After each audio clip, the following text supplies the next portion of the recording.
भाई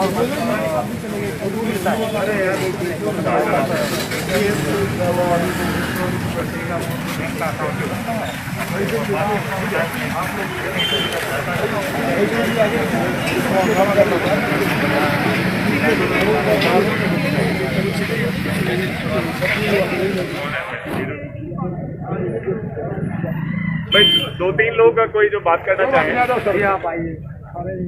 पीछे जाओगे। एक तो अरे एक मिनट भाई। तो सर सबसे बड़ी बात ये है कि ये घटना 14 तारीख को हुई। 14 तारीख को ये घटना हुई, तहरीर दी गई, मुकदमा दर्ज हो गया। बताया गया कि लड़की की जीभ को दांतों से काटा गया, उसके कपड़े उतरे गए। कैसे सीओ साहब ने इस चीज को अनदेखा कर दिया कि बलात्कार नहीं हुआ? देखिए, जो पहला केस हुआ है जितनी मेरी जानकारी है जी, और उसके हिसाब से जो तहरीर दी गई है, तहरीर में बलात्कार का मुझे लगता है वर्णन नहीं। जो भाई पुलिस तो जो केस दर्ज करती है वो आपके द्वारा जो तहरीर दी जाती है उसी आधार पर। आप चाहें, एक मिनट पहले बात मुझे कहने दें, आप चाहें तो तहरीर की हम आपको वापस कॉपी दिखा सकते हैं। तहरीर में मेरे ख्याल में उस वक्त जो तरह की तहरीर दी गई थी तो इसीलिए 360 का मुकदमा लिखा गया और उसी आधार पे उसको अरेस्ट भी कर लिया गया। उसके बाद अब ये बाद में बात निकल के आई कि भाई और भी उसमें शायद लोग सम्मिलित हो सकते हैं, तो उसी क्रम में 2 लोगों को और अरेस्ट कर लिया है। बाकी के लिए दबिश जारी है, उनको भी जल्दी अरेस्ट कर लिया जाएगा। सर आप मुझे एक बात बताओ, इन्होंने तहरीर में नहीं लिखा लड़की को लहूलुहान अवस्था में पाया है, चेक करना प्रशासन का काम है या इनके मम्मी पापा का काम है कि उसके साथ बलात्कार हुआ कि नहीं हुआ? सर मुझे इस बात का जवाब दो। अगर एक व्यक्ति के साथ मैं इस भाई को थप्पड़ मारूंगा भाई देवे और इसको थप्पड़ मारने से दौरा पड़ जाएगा, सिंपल सी बात है कि 323 लगेगी, 325 लगेगी, थप्पड़ मार दिया। सिंपल सी बात है बिल्कुल कि अगर इसकी हॉस्पिटल में 4 दिन बाद मौत होगी, 300 तो लग जाएगी ना। मेडिकल क्यों नहीं कराया प्रशासन ने? भाई देखिए, ऐसा है कौन है उत्तरदायित्व है। अगर मान लीजिए मुझे कोई मार देता है, पीट देता है, तो मेरा भी उत्तरदायित्व है। मैं कहूँ भाई मेरे साथ ऐसा हुआ, भाई आगे आओ जरा, भाई को बुलाओ और मम्मी को बुलाओ। बाद में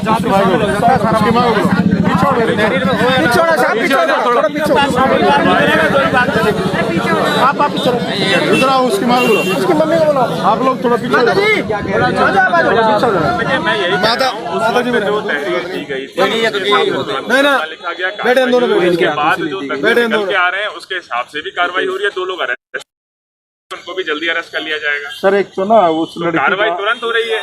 नहीं पीछे से डॉक्टरी तो उस वक्त जो तहरीर दी गई थी उसमें मुझे लगता सर आप ये वक्त आपने भाई अगर आप कहते हैं इस तरह की बात हुई है,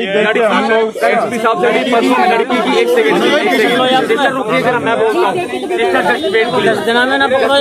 सर आप ये बताइए, लड़की की जुबान को जल्दी सपोज करो लड़की की मम्मी गूंगी है, सपोज कर दीजिए लड़के का भाई बहरा भी है, गूंगा भी है, क्या प्रशासन क्या कानून इस बात को नहीं कहता कि अगर कंप्लेनेंट या पीड़ित अपनी बात को अगर नहीं कह पा रहा है, प्रशासन उससे पूछेगा, बार बार पूछेगा। बिल्कुल। और 8 दिन बाद गिरफ्तारी होती है, मैं सम्मान करता हूँ। 4 दिन बाद नहीं, 6 दिन बाद, 4 दिन बाद सर 20 तारीख को गिरफ्तारी होती है, फर्स्ट अरेस्टिंग होती है 20 तारीख को, और फर्स्ट अरेस्टिंग 20 तारीख को होती है। 19 तारीख को मेरे द्वारा भी ट्वीट किया जाता है प्रशासन को, यूपी पुलिस को, योगी आदित्यनाथ जी को। फिर क्या होता है कि 20 तारीख को पहली गिरफ्तारी होती है। इस दौरान में पुलिस कहाँ थी? सबसे बड़ा सवाल है। क्या सीओ साहब की लापरवाही नहीं है? क्या कप्तान साहब की लापरवाही नहीं है? सेकंड थिंग इसके अंदर ये आती है, जब व्यक्तियों को गिरफ्तार कर लिया, मैंने पकड़ के जी उसको गिरफ्तार कर लिया, मैं पुलिस हूँ, सिंपल सी बात है कि मैं उससे पूछूंगा नहीं क्या भाई क्या करके आया है तू? थप्पड़ मार के आया है या फिर उसको घायल करके आया है, अटैम्प्ट टू मर्डर करके आया है, क्या करके आया है? मतलब उसने किया, वो पागल था, वो क्या मेंटली डिस्टर्ब था कि उस व्यक्ति ने सिर्फ इतना ही किया कि वो पीट करके आ गया?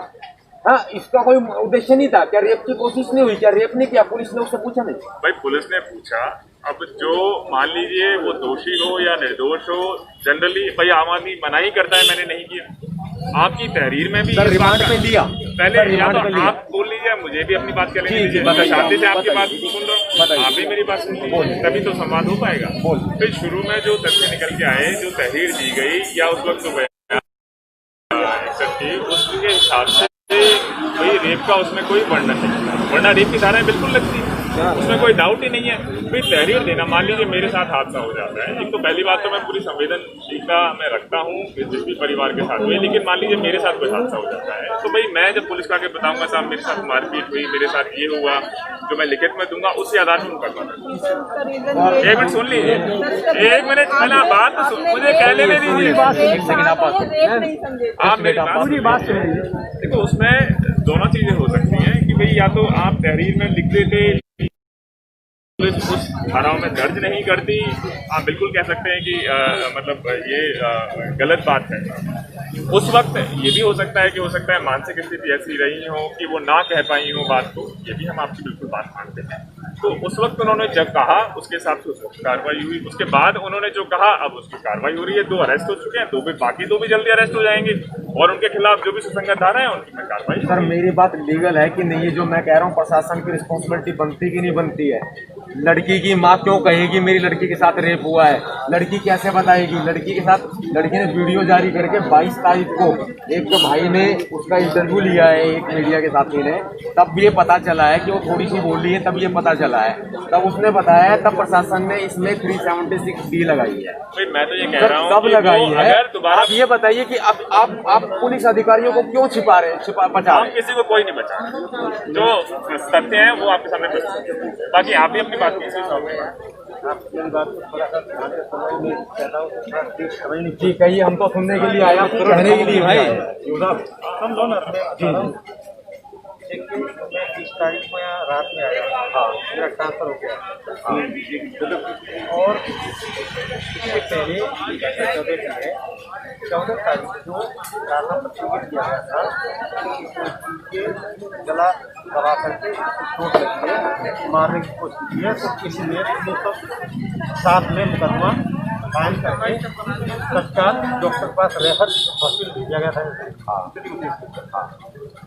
उसके बाद जो नियम होता है महिला के द्वारा, मेरी बात सुनो, महिला के द्वारा ये बयान दिया था तो बच्ची ने उनके पास आए तो फिर लगा। जब मैं आया, मैं जैसे रात में आया आने के और सवेरे ही पहले काम और कुछ नहीं करके मैं सीधा हॉस्पिटल और मैंने वहाँ जाकर के उस लड़की के पिताजी से, माँ से, छोटे भाई से मिला वाला भाई ये घर करके पहले में नाम है आपका। जो बात बता रहे हैं, अगर कहीं कोई कमी हो तो मुझे बताना। आप सामने खड़े ना, अभी बताओ ना।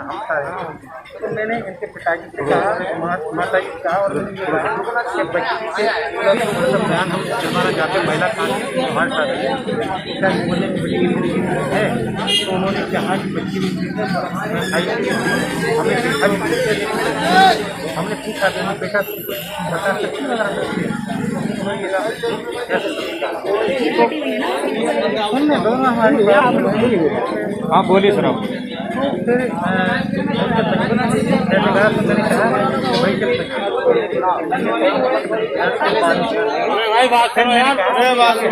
स्थल देखना चाहते हैं वहाँ जाए, तो हम वहाँ से सीधे आए गाँव में। उन्हें गाँव में जाकर विद्या से मिले, बेटा तुम्हारे घर में गया, इनको लेकर के जगह पे गया कि जहाँ ये घटना हुई थी। उन्होंने वो जगह ले जाके खेत था वहाँ मुझे दे गए और मैंने इनको बताया, उन्होंने मुझे समझाया। मैंने इनको बताया बेटा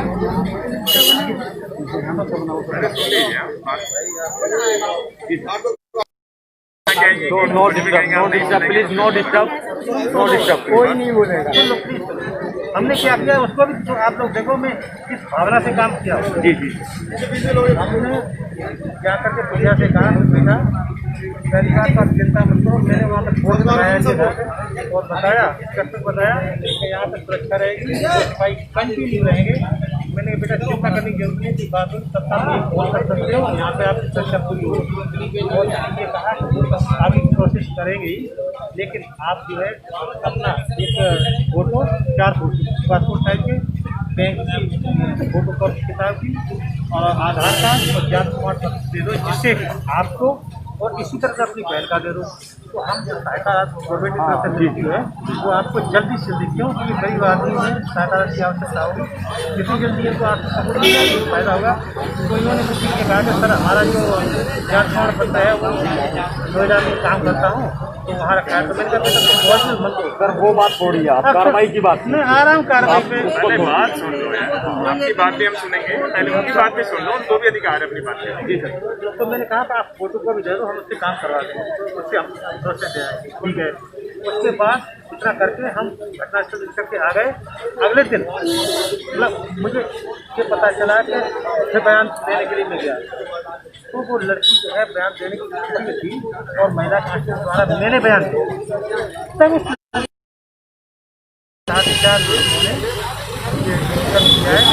हमने पूछवाया महिला के माध्यम से जगह नाम बता दो, तो ये बताया कि साहब फलाना था। महिला ने प्रश्न किया शुरुआत में आपने नहीं बताया था, तो उन्होंने कहा तो उससे हमारी मानसिक स्थिति ऐसी नहीं है, हम थोड़ा बताने की स्थिति नहीं थे, अब हम बता रहे हैं। जैसे ही उन्होंने बताया उसी वक्त वहीं से मेरे डॉक्टर साहब ने कहा कि सर ये लड़की बता रही कि हमारे साथ बलात्कार हुआ है, अतः आंतरिक परीक्षा मतलब जो बलात्कार की वैसे तो ऊपर कर लेते जो चोट है ये, लेकिन इसका आंतरिक परीक्षा कराइए। डॉक्टर साहब ने कहा कि भाई ये इनकी माँ और ये कह रहे थे कि इनको बलात्कार हुआ ही नहीं है, तो मैंने कि नहीं सर अभी मेरे अभी 5 मिनट पहले लड़की बयान दिया है, वीडियोग्राफी की बच्ची कह रही है, उन्होंने ठीक है तो मैं ज्ञापन करता हूँ। मुझे लगता है 15-20 मिनट में उन्होंने अपनी पूरी टीम भेज दी, तो आकर के उस बच्ची का आंतरिक परीक्षण हुआ और हमने बता दिया हमने लड़की के कपड़े घर पे थे कपड़े ले लिए जाएँ, वो हमने सील कर दिए हैं और वहाँ पर जो डॉक्टर अपने बना कर देता है साइज वगैरह वो तत्काल लेकर कपड़े बेटा आ गए नहीं, हम हमारे घर से मैंने दुपट्टा वगैरह सब दे दिया, उसको हम फॉरेंसिक में आगरा भेजते हैं और वैज्ञानिक तरीके से उसका परीक्षण हो जाता है। घटना के बारे में आप लोग जानते ही होंगे। अच्छा जानता क्या उसके बाद हमने रजिस्ट्री रात में दर्ज देते थे, एक आदमी को पता चला एटा भरा हुआ है, एक रजिस्ट्री नहीं मिला वहाँ से अब दर्ज किया, फिर हमने एक आदमी पकड़ लिया, उस आदमी को मैंने कल ही जेल भेजा है। 2 आदमी इसे थे, 2 आदमी को मैंने टीम बना दी है और हम इसके पीछे पड़े कोई नहीं सकते अपराधी में, चाहे बेटी आपकी हो चाहे मेरी हो, मेरे बहन की घटना ही कोई करता है वो अपराधी है, उसके साथ सख्त से सख्त कार्रवाई होनी चाहिए और हम आपको विश्वास दिलाते हैं। और मैंने वो धारा करनी मैंने ही करी, मैंने जो पहले 307 और 354 में था वो मैंने 376 टी मैं 307 और हरिजन एक्ट की धारा लगा करके बना दिया है। हरिजन मत कहिए, आप मैं क्षमा चाहता हूँ, प्लीज माफी मांगिए, मैं माफी मांगता हूँ। SC ST अत्याचार निवारण अधिनियम क्षमा चाहता हूँ अगर मेरे कोई सर आप रखिए तो सर इसके बाद ये कार्यवाही है और उसका आदमी को भी 2 रह गए, हमारी चीज सख्तियाँ लगी हैं, हमने उसका सरलाइज हमारे कर्मचारी से लोग लगे सरलाइज लगी है, हम पल दे रहे हैं और जहाँ जल्दी ही मैं कहता हूँ बहुत जल्दी पकड़ के और अच्छी कार्रवाई करेंगे। और यही नहीं हमने कप्तान साहब से रिक्वेस्ट की है कि साहब जिला महोदय से निवेदन करेंगे फास्ट ट्रैक कोर्ट में ले जाके और जल्दी से जल्दी इस मामले में करवाएं। और भैया को मैंने ये बता दिया कि बेटा मैं इसमें 2 बात और करना चाहूँगा, इसके बाद आपकी बात को ये कमेंट करने इसमें एक तो लड़की का इलाज बता रहे कि ठीक नहीं, लड़की वेंटिलेटर पे है, अगर ऐसा सर ये आपके हाथ में है, आप इसमें पावर में हैं, आप कर सकते हैं, अगर आवश्यकता हो तो दिल्ली एम्स लड़की को रेफर कर दीजिए, तो ये हमारी पर्सनल सपोर्ट भी लड़की को मिलेगी। मैं स्वयं सुपरवाइज कर लेता हूँ, अगर किसी तरह की कोई भी कमी पाई जाती है, अगर हमें कहीं रेफर करना पड़ेगा हम तत्काल कार्रवाई करेंगे, ये हमें आपकी बात रिपोर्ट हो रही है सर, क्योंकि अगर कल को अगर तहत हो जाती है तो ये आपकी रिस्पॉन्सिबिलिटी है, आप इस जिले में अधिकारी प्रयास कर रहे हैं, तो बेस्ट मेडिकल फैसिलिटी हम देंगे, किसी तरह की कोई भी कमी होगी। एक चीज सर आपसे मुझे एक्चुअली क्या है, वहाँ से लगातार कॉन्टेक्ट उनके जो भाई हैं वहाँ सामने कल से डॉक्टर प्रेशर बना रहे वेंटिलेटर क्योंकि नीड होगी वेंटिलेटर, और उन्होंने अब तक सारी जो मेडिसिन है वो बाहर से मंगाई है मेडिकल और बाहर की जो मेडिसिन है वो पैसे से आती है, ये आर्थिक रूप से बहुत कमजोर है ना। तो पर डे बता रहे थे 8-10 हज़ार की 8-10 हज़ार की दवाई आ रही है, वो भी टूट चुके हैं, लाचार हो चुके हैं बिल्कुल पूरी तरीके से।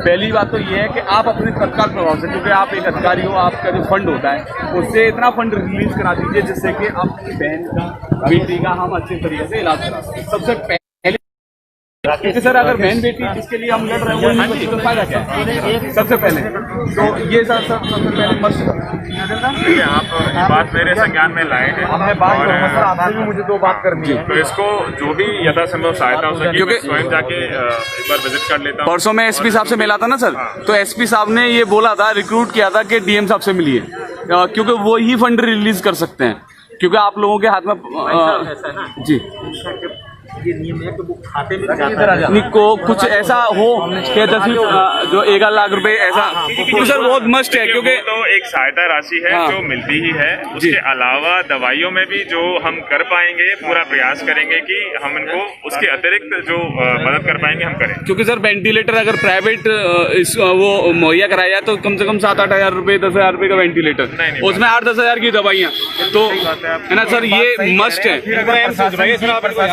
प्रशासन अगर इस बात को समझे, अगर इसमें एक बात और आई है, संदीप भाई को भेज दो, पहले बताइए संदीप भाई कोरोना की जो है भैया आप आइए, एक नहीं आप आइए, पॉजिटिव रिपोर्ट है, अरे आप आइए भैया इधर आइए, अरे आप आइए। अरे आप कमजोर नहीं पड़े किया गया था, उसका प्रोसेस है होगा। तो जो फार्मासिस्ट बात थी तो उन्होंने बताया कि इसका कोरोना का टेस्ट हुआ है, तो जो लोग समझने लगे कि कहीं कोरोना तो नहीं आ गया पॉजिटिव, या वो उनके दिमाग से ये आया कि कोरोना पॉजिटिव हुई। लेकिन जब बात उनका एक मंत्री जी भी आए थे जो सफाई कर्मचारी के आयोग अध्यक्ष हैं, वो मंत्री महोदय आए थे, हम उनके साथ आए थे, उन्होंने पूछा तब तक ये बताया कि नहीं, वो बाद में जब देखा कि नहीं टेस्ट जरूर हुआ था लेकिन बच्ची की रिपोर्ट नेगेटिव है, तो हमने और सहूलियत हुई, हमें भगवान नेगेटिव है, ये सभी लोग सुने, नेगेटिव है रिपोर्ट कोरोना की, यहाँ खतरा टला है। दूसरी बात सर, अभी मैं लास्ट बात आपसे ये करना चाहूंगा, ये बात सामने आ रही है, यहाँ पर एक विधायक है वीरेंद्र सिंह राणा, सिकंदरा राव से इस बात को कह रहे हैं, और जो लोकलिटी में बातें चलती है ना वो गलत नहीं हुआ करती है। क्या आप वीरेंद्र सिंह राणा जो विधायक है बीजेपी के, उनसे पूछताछ कर सकते हैं? क्योंकि आरोप ये है कि वो इन दरिंदों को बचा रहे हैं, आरोपियों को बचा रहे हैं, और उन्होंने शह दे रखी है। देखिए, ऐसा है कि अगर कोई किसी को बचा रहा होता तो पहली बार तो इतनी गिरफ्तारियां नहीं होती। सर आप सुन लीजिए, आप मेरी बात, अब 8 दिन के बाद हुई है, 8 दिन के बाद सर पहली गिरफ्तारी 5वें 6 दिन बाद हुई है। आप पहले अगर बात नहीं किसी को कहने देंगे तो 8 दिन के बाद 6 दिन के बाद एक गिरफ्तारी, उसके बाद जब उन्होंने दोबारा बयान, बाद दूसरी होती है। आप मुझे बोलने दीजिए जी बोलिए। जब उन्होंने दोबारा बयान दिए 4 लड़कों के नाम, जैसे सीओ साहब ने बताया कि पहली बार वो इस मन स्थिति में नहीं थी कि वो अपनी बात कह सकें, जैसे ही उन्होंने नाम दिया अगले दिन सुबह दबिश दी, एटा पाया गया, उसी दिन दबिश दी गई। पहले एटा उसका ट्रेस हुआ, फिर आगरा ट्रेस हुआ, और इस वजह से अगर वो यहीं होते तो उसी रात ही उनको पकड़ लिया। तो अभी जो उसके बाद पकड़ 2 बजे 2 बज गए, एक तो पहले पकड़ लिया था, 2 और पकड़ लिए, 2 बजे। अच्छा 2 गिरफ्तारियां हो गई, बिल्कुल हो गई है। गिरफ्तारी कब तक आप कर लेंगे? भाई साहब ऐसा है, मैं बताऊँ आपको, जो हमने टीमें बना दी हैं, हमने सर्विलांस से सबके नंबर निकाल लिए, और उन नंबरों पे हमारी पूरी टीमें लगी हुई हैं, पल पल की हमें पता क्या स्थिति का, और टीमें से हम आपको विश्वास दिलाते हैं कि क्योंकि ये हम लोगों के लिए बहुत अच्छी बात है, बच्ची बात देखें कि जल्दी से जल्दी भाई देखिए, हम ही नहीं अकेले लगे, हमारी सर्विलांस टीम अलग लगी है, कप्तान साहब अलग सुपरवाइज कर रहे हैं, इंस्पेक्टर अलग लगाए, इंस्पेक्टर को मैंने आदेश दिया है कि तत्काल करिए, मैं अपना लेवल पर अलग से कर रहा हूँ, अपना सोर्स लगा रहा हूँ, हर तरह से कोशिश कर रहा हूँ। अब जितनी जल्दी से जल्दी इसको हम भाई हमने 200 कर लिया तो बच्चे इसको फास्ट ट्रैक कोर्ट में ले जाया जाए, फास्ट ट्रैक कोर्ट में ले जाया जाए, ताकि इनको जल्दी से जल्दी फांसी की सजा, क्योंकि रेयर से रेयर केस ही इस तरह से जीव को कुचला गया है, वो बहुत ज्यादा रेयर केस है। हमारे कप्तान साहब का खुद ही ये कहना है कि इस मैटर को हर हालत में फास्ट ट्रैक कोर्ट में ले जाकर जल्दी जल्दी दंड दिलाना है। ये हमारे श्रीमान हमारे वरिष्ठ पुलिस अधीक्षक महोदय का ये निर्देश है। तो इसलिए किसी के दबाव में कोई नहीं है। जब हमने 3 गिरफ्तार कर लिए हैं तो बचे हुए 2 गिरफ्तार क्यों नहीं करें? देखिए साहब, बिल्कुल करेंगे। बच्ची के साथ देख है, मैंने जब यही कह दिया कि जैसे आपकी बच्ची है, इसकी बहन है, वैसी हमारी बहन समझ लो, या बच्ची में मेरी बच्ची है, तो मैं क्या करूँगा, कानून के अनुसार जो काम है उसको आप समझ सकते हैं महोदय, हम इतने दूर चल के ऐसे नहीं आए। हमें हाथरस आना हमारा क्यों नहीं यहाँ है? पे वो प्रोसेस नहीं है, जैसे कि पहले एमएलसी होने के बाद ही एफआईआर होगी, तो ऐसा कुछ नहीं। जैसे दिल्ली में अगर छोटा भी कांड हस्बैंड वाइफ की भी लड़ाई होती है तो पहले एमएलसी होती है, उसके बाद में आगे प्रक्रिया बढ़ती है।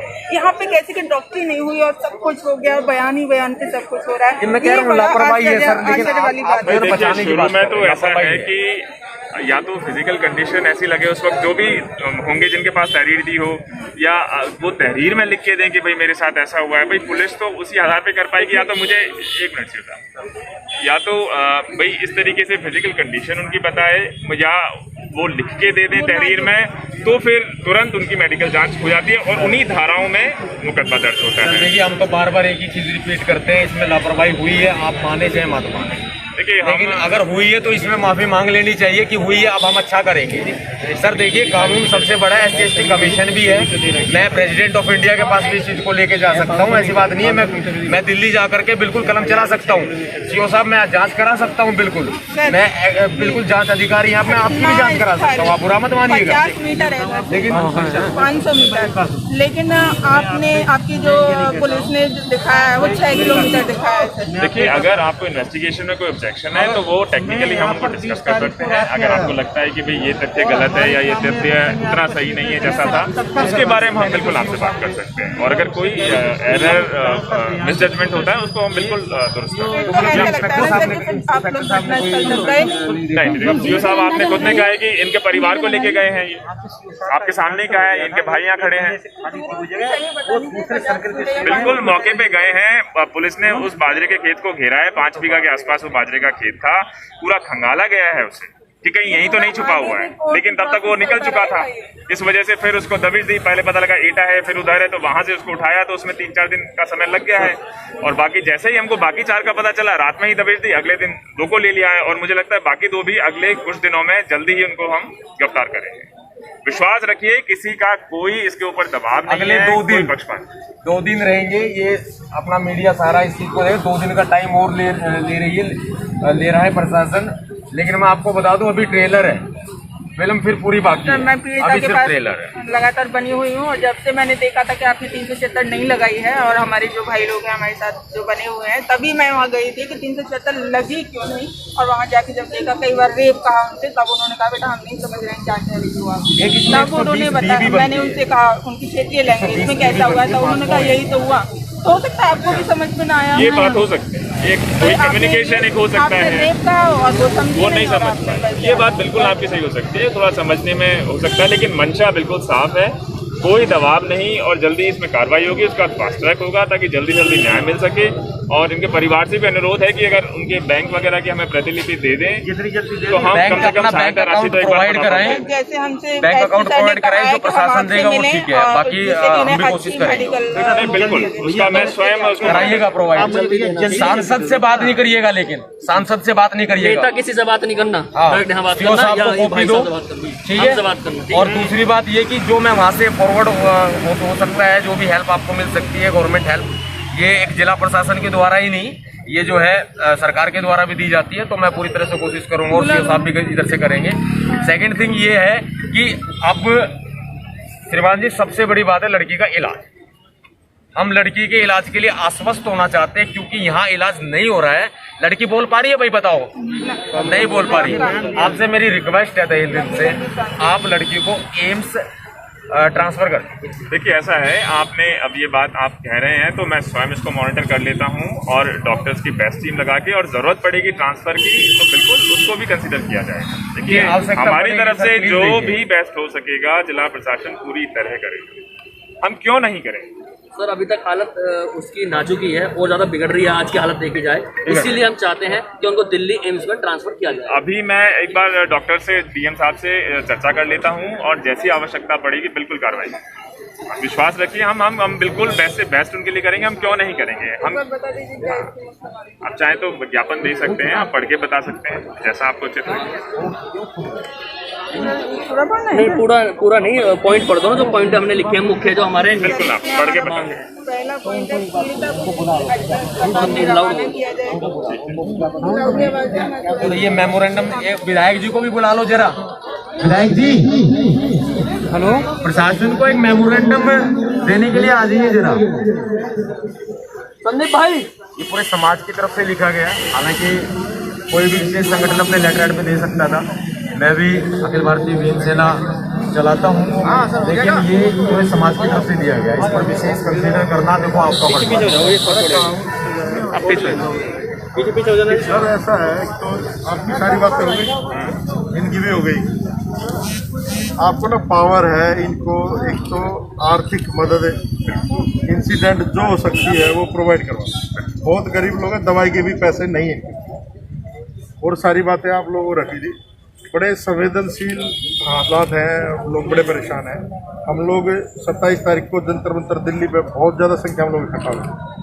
इसको नेशनल इशू ना बनने दें, जस्टिस मिल जाए उस लड़की को, हम ये चाहते हैं, क्योंकि ये इन्होंने, इनके घर वालों ने ये चीज़ें।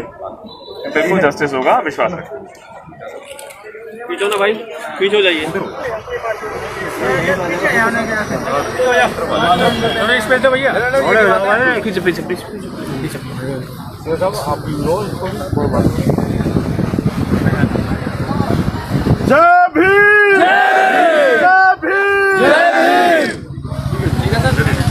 जय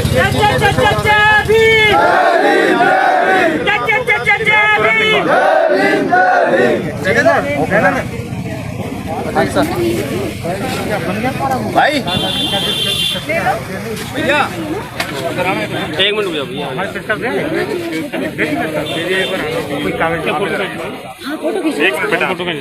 फोटो कॉपी कर लगा दी, इसकी फोटो खिंचवा दो, लेटर के। हाँ खिंचवा दी हैं, कर दी ना इन्होंने, कर ली रिसीविंग वाले।